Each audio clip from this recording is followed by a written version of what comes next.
চিত্তচিরে চৈত্র মাস পর্ব ১২ লিখেছেন মৌমাশা। সময় খুব দ্রুত অতিবাহিত হয়। কত কাজ করব করেও সময়ের এই দ্রুততায় আর করা হয় না। কেবল সময়ের স্রোত নিয়তকে ভাসিয়ে যেথায় নিয়ে যায় আমরা নির্লিপ্তভাবে সেখানে যাই। গতকাল রাত পুরোটা বাহারের কেটেছে জেলে। তার এত বন্ধু হুট করে যেন মরীচিকার মতো উধাও হয়ে গেল। যাদের জন্য বাহার জ্ঞান দিতে প্রস্তুত, আজ তারাই দিশেহারা। বিপদে পড়লে তো মানুষ চেনা যায়। অবশেষে আজ দুপুর ২টোয় বাহারকে জেল থেকে ছাড়ানো গেল। এর জন্য আফজাল, সদাগর আর তুহিন কম কাঠখড় পোড়ায়নি। কত ছোটাছুটির পর অবশেষে তারা কাজে সফল। বাহারকে জেল থেকে বের করে স্বস্তির নিঃশ্বাস ফেলল তুহিন। রাজনীতির ঝামেলায় ফেঁসে যাওয়া খুব বিরাট ঝামেলা, জীবন ক্যারিয়ার সব ফেঁসে যাবে। জেল থেকে ছাড়া পেয়েই সবাই বাড়ির উদ্দেশ্যে রওনা দিল।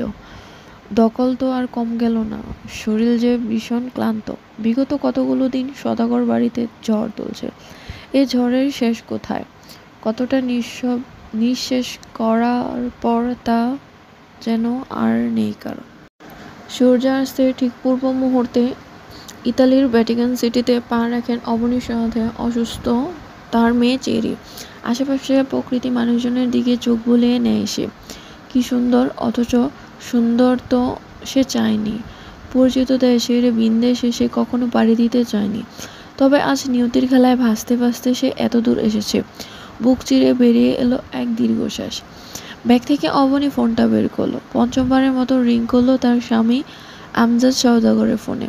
মানুষটা কেন দায়িত্বহীন হলে এমন সময়ে ফোন রিসিভ করছে না, অথচ এয়ারপোর্ট থেকে তাদের একসাথে হাসপাতালের উদ্দেশ্যে যাওয়ার কথা। অবশেষে পঞ্চমবারের মতো ফোনটা রিসিভ না হয়ে কেটে যেতেই হতাশার শ্বাস ফেলল অবনী। মন খারাপের বিজ্ঞাপনে ভরে গেল তার হৃদয় মাজার। এই অচেনা শহরে এই মুহূর্তে দাঁড়িয়ে তার নিজেকে ভীষণ অসহায় মনে হচ্ছে। চেরির ঘুমন্ত নিথর দেহটা তার দিকে অসহায়ত্ব যেন পাহাড় ছুঁয়ে গেল। জীবনে অনেক কাজ সে করেছে, অনেক অন্যায় করেছে। অল্প বয়সের আবেগ ভেসে দিয়ে পুরো জীবনটা অবহেলা সমুদ্রে ঢেলে দিয়েছে। কিন্তু আজকাল তো বয়স হয়েছে, বোঝাও হয়েছে, মোটামুটি ভালো মন্দ সে বুঝতে পারে। তাই তো এখন সন্তানগুলোকে আঁকড়ে ধরার প্রচেষ্টা। কিন্তু সেই সন্তান উপরেই আজ বিপদ।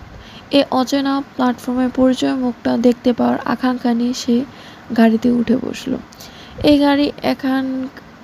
গাড়ি এখানের অবস্থানরত হাসপাতাল থেকে আনা হয়েছে, যেখানে চেরিকে ভর্তি করানো হবে।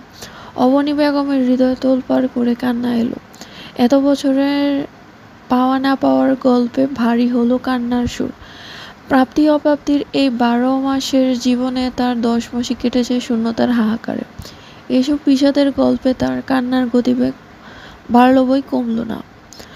আমজাদ সওদাগর আসেনি, এই কথাটা তাকে যত বেশি না কষ্ট দিয়েছে, তার চেয়ে বেশি কষ্ট দিয়েছে তাকে তার ভাবনা যে আমজাদ সওদাগর হুট করে দায়িত্বহীন হয়ে গেছে। মানুষ বরাবরই কোমল প্রাণী, তারা চায় তাদের মন খারাপ একাকিত্ব কেউ বুঝুক। কিন্তু যখন তাদের এই চাওয়াটা পূরণ হবে না বুঝতে পারে, তখন তাদের মনের ঘেরে নামে ভীষণ শোক। অবনী বেগমও সেই মানুষের বাহিরে না। চৈত্রের অপ্রাপ্তি, বৈশাখের শূন্যতা সব মনে পড়ে বেড়াচ্ছে তার মন খারাপের খাতা। সন্তান প্রেমী সহজ সরল আমজাদ সওদাগরের বদলে যেতে পারে না তা অবনীর মানতে কষ্ট হচ্ছে। মাথার উপর নিকোষ কালো আকাশ, হৃদয়ে ব্যথার আন্দোলন, কণ্ঠে উন্মাদনা মাখানো গান। তীর ভাঙা ঢেউ আমি, নির্ভাঙা জ্বর, উজানবাটির দুনিয়াতে সবই রইল পর। কি হাহাকার সে গানে! কে জানে কত গল্প মানুষের হৃদয়ে দাফন দেওয়া থাকে, কয়জনই বা সেসব খবর রাখে। হাতের গিটারে অনবরত সুর তুলে যাচ্ছে। কখনো গেয়েছে বাহার বখাটে হওয়ার গল্প, কখনো সে সুর তুলেছে বিরহের। পরপর কতগুলো গানের পর থেমে গেল তার হাত। বিরক্তির ঢেকুর তুলে অসহ্য অনুভূত দিনে ঝেড়ে ফেলতে চাইল। চোখ টকটকে লাল তার, মুখে অবহেলার চাপদাড়ি। হাতের গিটারটা ছাদের বেশ প্রশস্ত রেলিংটার উপর রাখল। পকেট থেকে তার অতি প্রিয় সাথী নিকোটিন বের করে দুই ঠোঁটের মাঝে চেপে ধরল।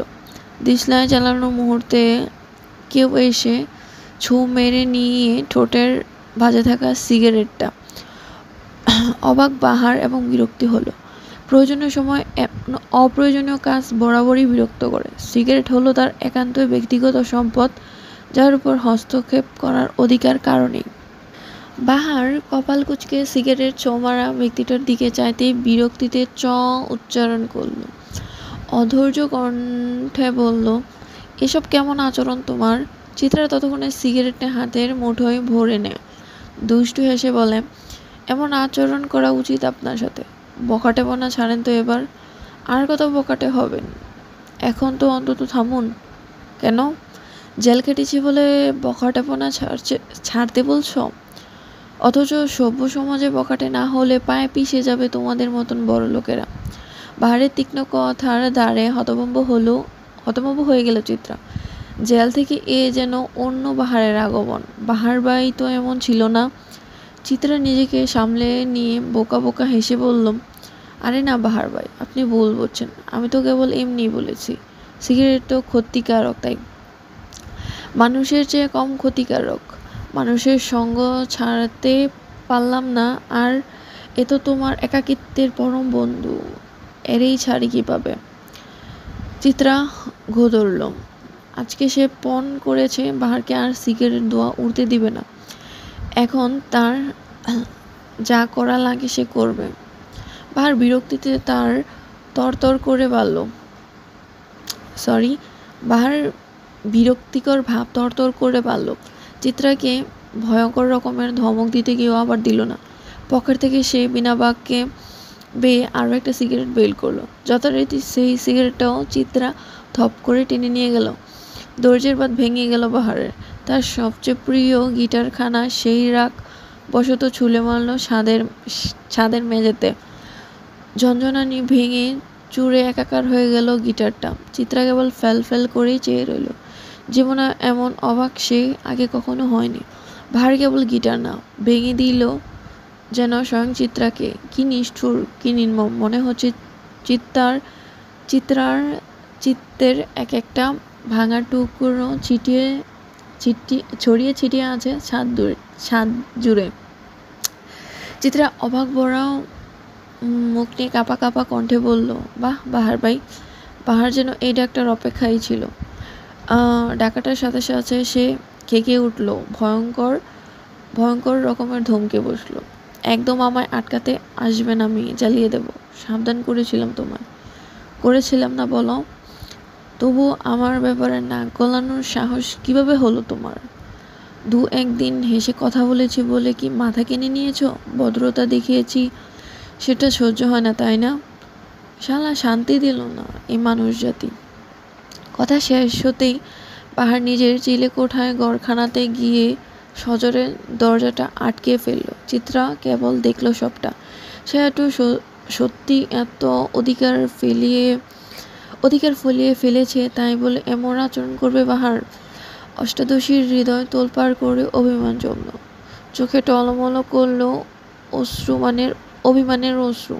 ভাঙা বিধ্বস্ত গিটারখানা দেখার পর বাদ মারল না সেই অশ্রুকণাগুলোর। অঝোর দ্বারায় ঝরে গেল কেবল। বাহার ভাই তার উপর চিৎকার করেছে, এটা না যতটা কষ্ট দিয়েছে, তার চেয়ে বেশি কষ্ট দিয়েছে বাহার ভাই নিজেকে কষ্ট দিয়েছে সেটা ভেবে। গিটার তো বাহার ভাইয়ের প্রাণ ছিল। সিগারেট আর গিটার তো সে কখনো হাতছাড়া করেনি। যেন সাক্ষাৎ প্রাণ ভোমরা এখানে। অথচ সে গিটার আজ বিধ্বস্ত অবস্থা। তাও কিনা বাহার ভাই নিজে করেছে। অষ্টাদশীর কান্নায় ভিজে গেল নেত্রযুগল। চিবুক বেয়ে গড়িয়ে এলো সেই অশ্রু। বুক সমান কষ্ট নিয়ে অষ্টাদশীর অভিমান করল। বাহার ভাইয়ের দিকে সে আর ফিরে চাইবে না। পাষণ্ড পুরুষ বাহার ভাই, সর্বনাশা পুরুষ সে। হাসপাতালের করিডোরে নতুন একটা দিনের আগমন। সূর্যের আলো হাসপাতালের বাগানের বিভিন্ন রকমের ফুলের টপের উপর ঝিলিক দিয়ে উঠেছে। নতুন সকাল, নতুন আরেকটা দিন। অবনী বেগমের ক্লান্ত শরীরটাকে অবসাদের জন্য বসে আছে কাঠের সুন্দর বেঞ্চখানায়। চোখ দুটো বন্ধ করে খানিকের জিমিয়ে নিল সে। সূর্যের তেজ বাড়ল, শরীরের অবসাদটা কিঞ্চিৎ কাটল, সাথে সচেত হলো মস্তিষ্ক। হঠাৎ পাশে কারো কড়া পারফিউমের ঘ্রাণ পেতেই চোখ খুলে তাকালো সে। কাঙ্ক্ষিত মানুষটাকে এই সময় দেখে বরকে গেল কিছুটা। বিস্মিত কণ্ঠে বলল, আমজাদ। কোটটায় পরা ভদ্রলোক অবনীর পাশে এসে বসলো। নরম কণ্ঠে বলল, কেমন আছো অবনী? অবনীর অভিমান হলো। এই প্রথম অবনী স্বামীর প্রতি অভিমানে মুখ ফুলালো। হ্যাঁ, এত বছরের বৈবাহিক জীবনে এই প্রথমই এটা হলো। 40 ঊর্ধ্ব অবনী অষ্টাদশী হয়ে উঠল নিমিষে। মুখ ফুলিয়ে বলল, এতক্ষণে সময় হলো তোমার? ওটা একটা বিকেল আর রাত পার করার পর তোমার আসতে মন চাইলো? আমজাদ মাথা ঝুঁকালেন। বেশ অপরাধী কণ্ঠে বললেন, একটা ঝামেলায় পড়ে গিয়েছিলাম অবনী, না হয় তোমার অপেক্ষা করতাম না। আমার চেরি কেমন আছে? চেরি কথা উঠতে অবনীর কান্না এলো, লেপটে গেল আমজাদের বুকে। হাহাকার মাখানো কণ্ঠে বলল, আমার চেরি ভালো নেই আমজাদ, ভালো নেই। আমজাদ তো হুট করে অবনী তো ঘনিষ্ঠতা আশা করেনি। সামান্য বিব্রতি বোধ করলেন সে। অস্বস্তি মাখানো কণ্ঠে সান্ত্বনা দিয়ে বললেন, চিন্তা কর না অবনী, ঠিক হয়ে যাবে সে। দেখি উঠো, তো মানুষ দেখছে। আমজাদের শেষ বাক্যে অবনী বাঁধভাঙা কান্না থেমে গেল। আসমিক ভুল কিছু শুনে ফেলেছে এমন একটি ভাব ফুটে উঠল তার মুখমণ্ডলে। আমজাদ কিনা বলছে মানুষ দেখছে। আমজাদ, অথচ তাদের নতুন বিয়ে হলো তখন আমজাদ সারাদিন অবনীর পিছে পিছে থাকতো। ভাবিরা ঠাট্টা করে ভৌ পাগলও বলতো ছেলেটাকে। অবনীর মাঝে মধ্যে কেমন ব্যবহার করতো, কিন্তু লোকটা হাসি মুখে সব মেনে নিত। কেমন বোকাশোকা ধাঁচের ছিল। একদিন অবনীর শাড়ি অবনীকে একদিন অবনীর শাশুড়ি অবনীকে কি যেন একটা রান্না করতে দিয়েছিল। অবনী ঠিক মনে নেই। আমজাদ সবার থেকে লুকিয়ে অবনীর রান্না নিজে করে দিয়েছিল। কই গেল সেই দিন, কই গেল সেই বউ? পাগল আমজাদ, আজ যেন ভিন্ন পুরুষ সে। গত কয়েক বছর আমজাদ দেশে যায়নি, হয়তো তার বদলটা চোখেই লাগেনি। হুট করে একজন মানুষের এত বদল কিভাবে হলো? প্রশ্নটা হাতছানি দিল অবনীর হৃদয় জুড়ে। অবনী ক্রন্দনরত ভাঙা কণ্ঠ নিয়ে বলল, তুমি বদলে গেছো আমজাদ, বদলে গেছো। ঘরবন্দি বিষণ্ণতায় গোটা একটা দিন গেল। চিত্রা চুপচাপ থম মারা, কারোর সাথে কোনো কথা বলেনি গতকাল রাতের পর থেকে। গতকাল সারা রাত সে কেঁদে কেটে মুখ ফুলে ফেলেছে। গত 1 বছর বাহার ভাইকে তার অসহ্য লাগে বলে সবার গোপনে হৃদয় মাঝে পুষে রেখেছিল। সে আজ বুঝেছে, এ বাহার ভাইকে ছাড়া তার গোটা দুনিয়া অসহ্য, কিন্তু বাহার ভাই অসহ্য না। সময়টা ঠিক সন্ধ্যার পরের ভাগ। এই সময়ে বাড়িতে হইচই থাকে কম, যে যার মতন ব্যস্ত থাকে। তুহিন ভাইজান বোধহয় বাহিরে এখনো। দিশান আর তিশান ভাইরাও বোধহয় পড়ছে। ওই আপারও পড়ার সময়। বড়রা হয়তো জিমোচ্ছে কিংবা কথা বলছে। পুরো বাড়ি একদম নিবিড়, একদম শীতল। চিত্রা দরজা খুলেছে সারাদিন পর এখন। বাড়ির মানুষ তাকে এমন একটা ডাকেনি আজ। ভেবেছে শরীর তো এমনিতেও অসুস্থ, না ঘুমাক না হয়। কেউ কি আর মনের খোঁজ রাখে? আধার ঘরে অন্য কারো উপস্থিতি অনুভব করতেই চমকে ওঠে চিত্রা। এই সময় কে আসতে পারে তার ঘরে ভাবতেই বারান্দার দরজাটা উঁচা লম্বা পুরুষালীর অভয় ভেসে উঠল। চিত্রা অবাক কণ্ঠে বলল, আবু। নুরুল সওদাগর এগিয়ে এলেন মেয়ের দিকে। রেলিংয়ে ঠেস দিয়ে দৃষ্টি রাখলেন রাস্তায়। মানুষজন দেখা যাচ্ছে বারান্দা থেকে। ল্যাম্পপোস্টের আলোয় কত সজীব দেখা যাচ্ছে রাস্তাটা। নুরুল সওদাগর ছোট্ট শ্বাস ফেললেন। রাস্তায় দৃষ্টি রেখে বেশ গম্ভীর কণ্ঠে বললেন, রাস্তা থেকে তো রিক্সা গাড়ির হর্ন শব্দ আসে, তাই না? তোমার রুমটা না হয় বদলে ফেলো, অসুবিধা হয় না? চিত্রা অবাক হলো, বাবার সাথে এমন কথা বলার সম্পর্ক তার নেই। তাহলে তাহলে আজ বাবা অন্য সুরে গাইছে যে? নতুন কোনো বার্তার আগমন তাহলে বেশি বেড়াচ্ছে পরিবেশে?